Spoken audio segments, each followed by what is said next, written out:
إنسان لو قرأ سورة البقرة يعني لا يدخل الشيطان في بيته. ها؟ لا يدخل الشيطان في بيته. إيش؟ لو قرأ سورة البقرة نعم في بيت نعم يعني لا يدخل الشيطان. نعم.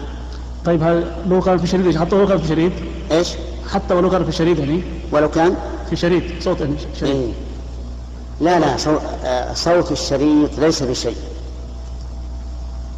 لا يفيد، لأنه ما يقال قرأ القرآن، يقال استمع إلى صوت قارئ سابق. ولهذا لو جعلنا هذا، لو سجلنا أذان مؤذن، فإذا جاء الوقت جعلناه في الميكروفون وخلنا يؤذن، هل يجزئ؟ لا يجزئ.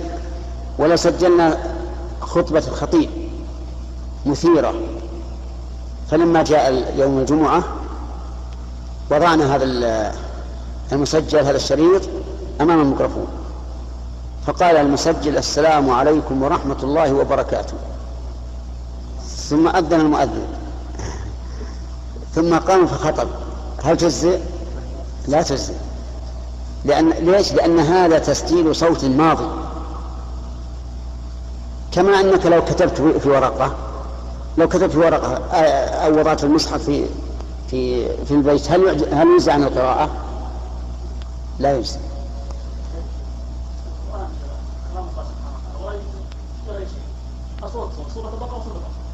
لا ما هو صحيح، ما يقال قرئ سورة البقرة، يقال سمع صوت قارئ في هذا البيت. ها؟ لكن ما يهمها الشريط هذا، ليس يجري من الشريط مجرى الدم.